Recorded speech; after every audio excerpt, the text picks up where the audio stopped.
online Manipur की अयुक की पाविंग बीर बपुम नमक पु तराम नोक्सरी अहान बदा याम नमरु ओइबा अपडेट खरा थमजरी क्याम गइद मसखंग द बमियोय खरा न मखोंग मखुत पुनसिन बकक तंग नतना मसिन सु पुनसिलगा सिनिंग सित्ता फुरगा तुरेन तोरपाल द हुंदोकलोम बा अरिस हौजे हौसिक रास Medicity the लैकनरी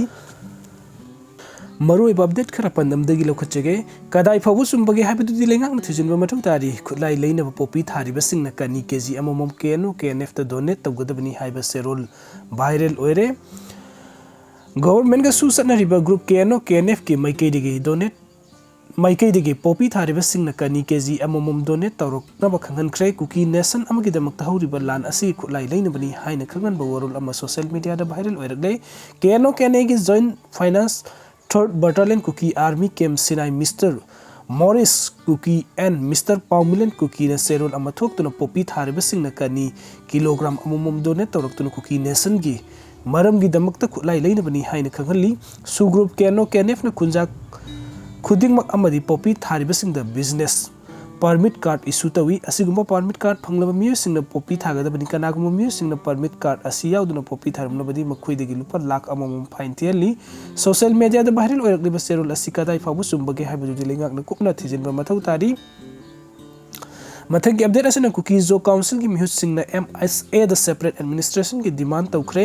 new Delhi the लेबा ministry of home affairs MHA की ऑफिस ता ngasi कुकी जो काउंसिल की मियोय मरी न साबा मिहुत कंगबु अमगा MHA की ऑफिशियल सिंग उनदन वरी साना की बगल लोइना कुकी जो काउंसिल की मेके की मणिपुर कुकी जो की ओइबा सेपरेट एडमिनिस्ट्रेशन अमा लैनबा डिमांड तौखरे लोइना union home minister Amit Shah द मेमोरेंडम अमसु कुकी जो काउंसिल की मेके की पिसन खरे हाइरी कुमजा 2023 की मे अहुमदगी मणिपुर इथनिक वायलेंस थोरखरबा मतुंग कुकी जो काउंसिल की मेकेदगी मिनिस्ट्री ऑफ होम अफेयर्स की मिहुत सिंगा अहानबो ओइना ngasi gi मिफम अदु पांगथोकिबनी मिनिस्ट्री ऑफ होम अफेयर्स की मेकेदगी MHA की special adviser north east AK Mishra अमसुंग इंटेलिजेंस ब्यूरो IB की जॉइंट डायरेक्टर राजेश कुंबल सरुक याखी ngasi पांगथोकिबा मिफम अदु सरुक याखीबा कुकी जो काउंसिल की चेयरमैन हेलियन थांगलेटना लुसिंगबा मिहुत मरी की माइकैदगी मणिपुर थोकलिबि इरांग असि पॉलिटिकल डायलॉग तौदुन वरोइसिन पुरकना वाफम थंबगा लोइना मतम सुपगी ओइना पॉलिटिकल सॉल्यूशन अमा पुरकनबगी वाफम अमता ngaibul lambi di kuki jogi oiba separate administration ama leibana oigani haiba wafam tamki loina na makhoi gi demand sing yawba serol amasu ministry of home affairs ki mihut sing division ki hairi panba yabadi kuki jo council asi kuki jogi civil society organization taraga marina semba kuki jogi apex body amani haina claim tawkhibani numit khani ki mamang da kuki jo council na thador pa serol amada delhi da MHA gi mihut sing unagadori ba asida lenga ka su sign tawnari ba केनो अमसुंग UPF की demand Singh the युमफम ओइदुना worry सानगनी हाइना फोंदोकप लेख्रबनी नकल अमरोम the world cookies जो intellectual council सु cookies जो की demand सिंग थब ओइना ओंथोक पिनाबा मणिपुर की गवर्नर द मेमोरेंडम पिसन क्रे हाइरी फाइलेन मोन कंगपोकपी द कुकी KBB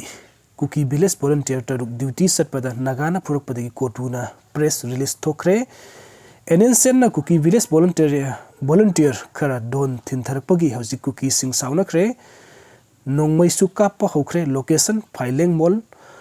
कुकी की लिबरेशन फ्रंट की पू लेफ्टिनेंट ओंटोंग हेनरी टचिंग सन ऑफ सोंखोजन